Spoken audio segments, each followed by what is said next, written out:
Hello, this is Professor Matt Katroulis of Rio Hondo College, and I'm going to continue my Chemistry 110 lecture series with Chapter 14, which is going to focus on carbohydrates. This is going to be our first chapter in a new section focused on biological chemistry, and we are in particular going to be interested in certain types of molecules which have a biological origin to them. Molecules which we are going to see are essential for life. Many of these compounds are manufactured within our bodies, and some of them must be consumed as part of our diet. The four major classes of biomolecules are carbohydrates, the subject of this chapter, lipids and fats, the subject of Chapter 15, proteins, the subject of Chapter 16, and then finally the nucleic acids, which are DNA and RNA, which carry the genetic material for life. And we're going to go ahead and focus, as I said, on carbohydrates in this chapter. Now, most of our simple carbohydrates contain only three elements: carbon, hydrogen, and oxygen. There are carbohydrates that contain other elements, particularly nitrogen, but those are not going to be the focus of this particular lecture. Now, when scientists were looking at the formulas of carbohydrates, they found that there seemed to be a consistent ratio between carbon and water. It seemed that for every one carbon atom, there was 1 unit of water. So, for example, glucose, which will be the carbohydrate we'll talk the most about, has 6 carbon atoms, and then it has 6 water units in it. And when I say water units, what I simply mean is there are 6 times 2, or 12 hydrogens, and 6 oxygens. So it looked for a long time to scientists that maybe what we had were carbon atoms bonded to water molecules, and that's where we came up with the term carbohydrates. However, it turns out the structure of carbohydrates is much more complex than simply saying that we have carbon bonded to water, as we will see shortly. We're going to see the simplest carbohydrates found in nature in a couple different forms. The chain forms, which will just have atoms all in a row, and then a ring form where those chains wrap around and bond with either end of them.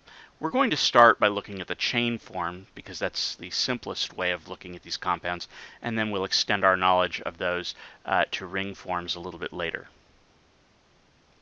When we look at the carbohydrates, most of them are polyalcohols. And when I say that, using poly means many, it simply means that they're molecules with many alcohols within them, or many hydroxyl groups within the structure of that molecule.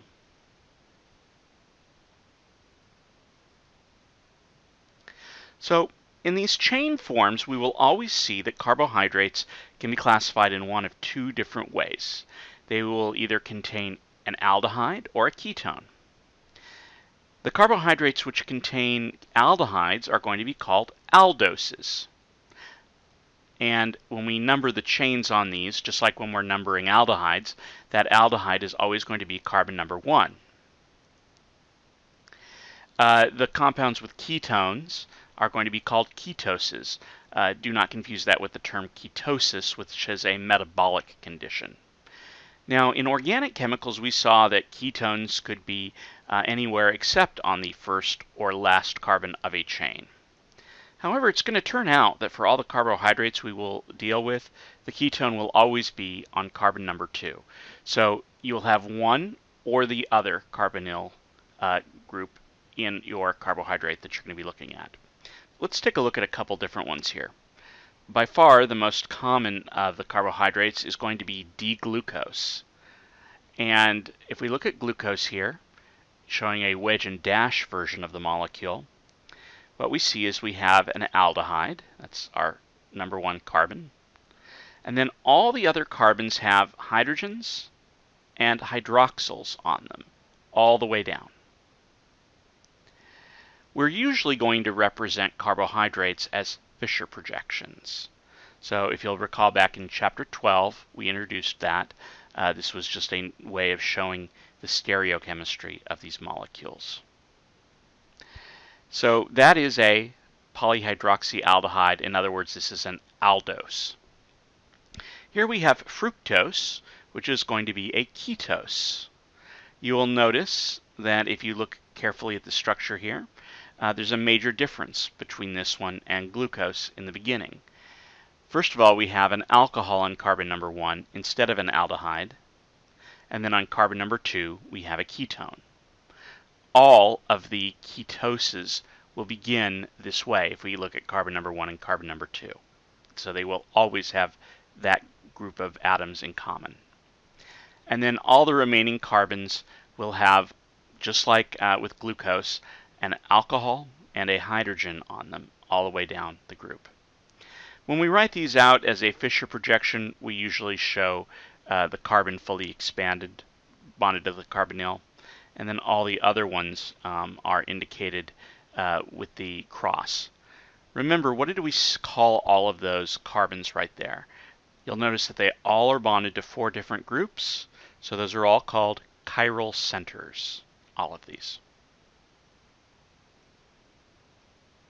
Now we're mostly going to focus on carbohydrates that contain 5 or 6 carbon atoms in each of the individual molecules.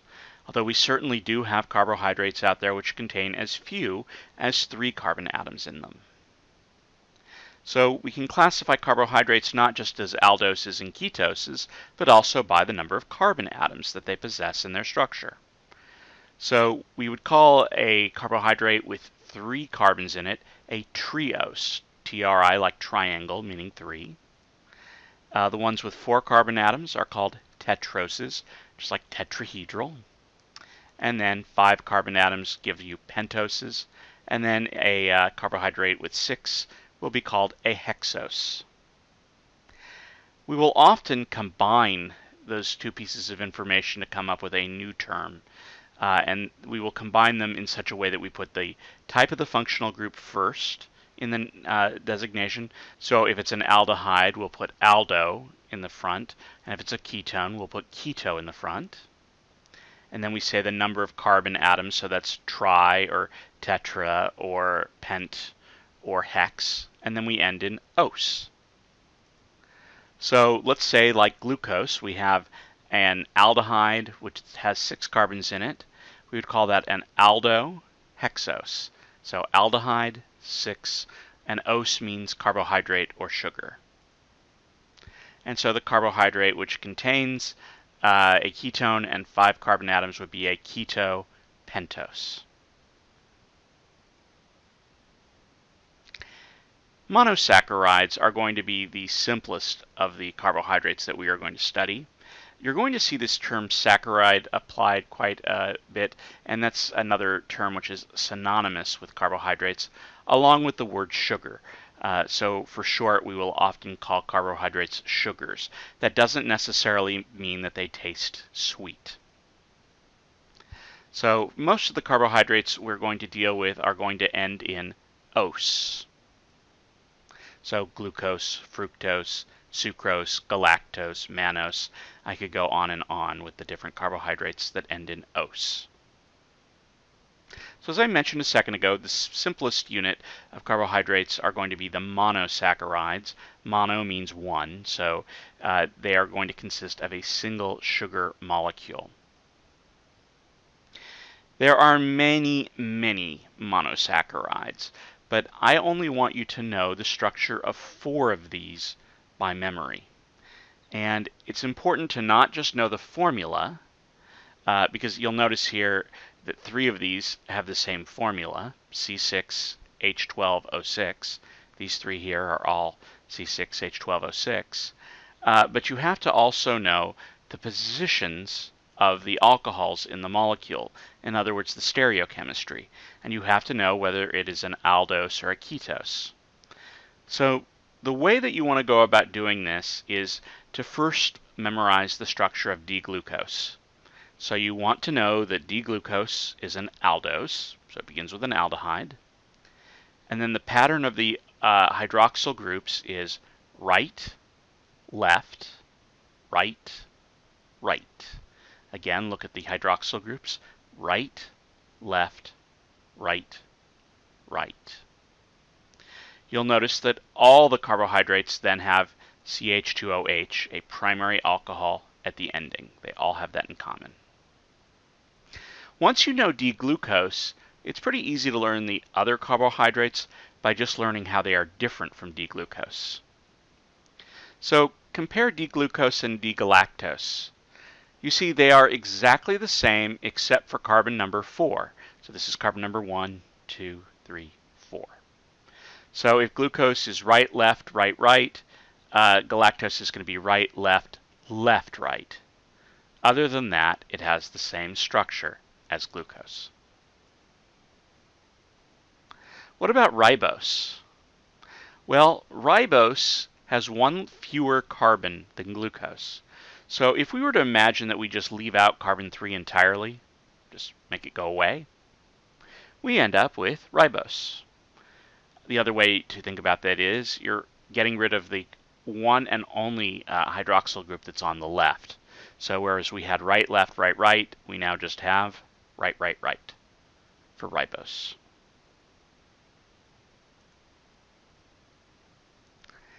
And then glucose and fructose. Glucose, as we said, was an aldose. Fructose is a ketose. The main differences here between glucose and fructose when we're learning the structure is only to look at carbon number 1 and 2. So carbon number 1 is an aldehyde in glucose because it is an aldose, and then the alcohol goes to the right. On the other hand, for fructose, carbon number 1 is the same as for all ketoses. It's a primary alcohol, CH2OH, and carbon number 2 is a ketone. Does it matter if the ketone is drawn to the right or to the left? The answer to that is no. We could draw it either way. The right and the left only matters when we're talking about chiral centers. And what did we say a carbon had to be a chiral center? It had to be bonded to 4 different groups. This carbon is not a chiral center because it's bonded to only 3 different atoms. So this carbon, and then although there's a double bond here, that only counts as 1 atom. So this is not a chiral center, so you could draw it to the left or the right. Any of the other remaining carbohydrates, of which, again, there are many, as far as the monosaccharides go, you can just look up in a table if you need their structures. So if we go back and look at the list of all the compounds I gave you, there was D-glucose, there was D-galactose, there was D-ribose, and D-fructose. You're probably wondering, why do I keep saying D? What does the D mean? Well, all of those carbohydrates that we saw had multiple chiral centers. Those were, again, the points wherever we had the crosses in the Fisher projections.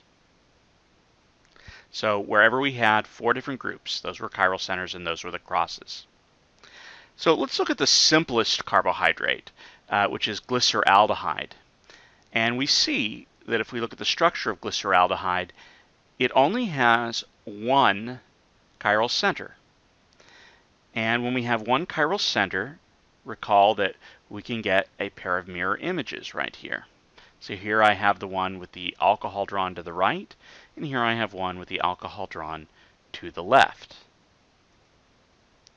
CHO is the abbreviation for aldehydes. You'll see that a lot in your textbook, and it saves you some time on drawing them out. But just be aware that when you see CHO, it means aldehyde. So this compound here is called D-glyceraldehyde. So this one has to have a different name, and its name is L-glyceraldehyde. So what is the relationship ultimately between these 2 molecules? Well, first we said that they were stereoisomers because they have the same connections of atoms but different positioning in space. But let's be more specific. What is the relationship here? Imagine, if you will, there's a mirror right down the middle here, and you'll see that these are mirror images, so we call these enantiomers.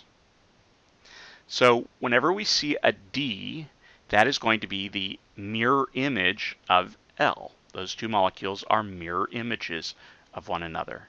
So if there's a D-glucose, then there is, in theory, an L-glucose as well. And that would be its enantiomer. Now, where do we come up with D and L then? What we're going to do is you're always going to look at the position of the alcohol, which is essentially the second to last alcohol in the molecule. So if we count from carbon 1 down, it will always be the second to last, or the one farthest away from the functional group. When I say farthest away from the functional group, I mean specifically the chiral center farthest away from the functional group. And if that hydroxyl group points to the right, as it does here, that indicates that we have a D carbohydrate. If it points to the left, it would be an L carbohydrate. Let's go back and look at all of the ones that we started with, the four major ones I wanted you to know. So again, what did we say? We look at the second to last alcohol, or you could say the chiral center furthest away from our functional group. So the one furthest away from carbon number 1 here. And you'll notice that this alcohol group is drawn to the right. So this is D-glucose. And again, this one is drawn to the right, so it's a D carbohydrate. This one to the right, so it's a D carbohydrate. And then this one's drawn to the right, and it tells you that it's a D. The way we know the positions of all the other ones is simply by the name. So glucose tells you right, left, right. And then that D tells you the last one is right. Galactose, the same thing. Right, left, left. And then if it's D, then we have to have this one being right. If it's L, that does not mean that we just make this one to the left. If it was L, remember we said that would be the enantiomer, and everything would have to be backwards, including that last group. So it's not a coincidence that the only ones I'm asking you to learn are the D monosaccharides, because all of the naturally occurring monosaccharides we have out there are in fact D carbohydrates, D monosaccharides here.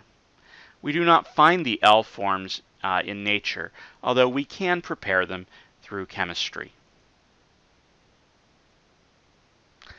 So let's take a closer look at some examples right here. First of all, what is molecule A? What is its name? Well, we look at it, and it begins with an aldehyde.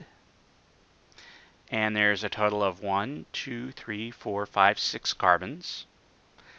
The pattern is right, left, right, right. We saw that was the pattern for glucose, and specifically for D-glucose. So this is D-glucose. Which of these compounds are D sugars? Well, we already said that A is D, because this last group goes to the right. How about molecule B? Well, the last chiral center goes to the left, so this is an L carbohydrate. And in this case, we have the last one also going to the left, so this is also an L carbohydrate. So A is D, B and C are L. What is the relationship between A and B? And we could ask the same thing about if there is a relationship between A and C. Let's actually look first of all at A and C, because I wanted to make a point.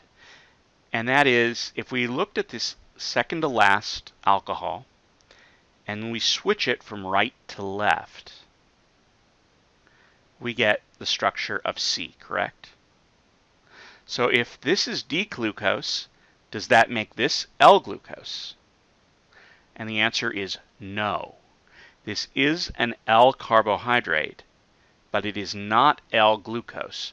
To be L-glucose, not only does that group have to be switched, all of the groups have to be switched to make the enantiomer. And in fact, the name of this is L-Aldose, which is not one of the ones you had to learn. What is the relationship between then A and B? Well, if we were to put a mirror right in between them, we would see that these are mirror images. So they are enantiomers. So if A is D-glucose, B would be L-glucose. They are exact mirror images of one another. So L-glucose. I'm going to go ahead and stop this video here because that's quite a bit to have to digest. I want you to take some time in really learning the structures, really focusing on chiral centers and how they work, and reviewing chiral centers in Chapter 12 if you need to, because that's going to be important before we go on. Once you're sure that you have mastered the material up to this part, or at least have a strong familiarity with it, you'll be ready to continue on to the next video in this chapter. Thank you.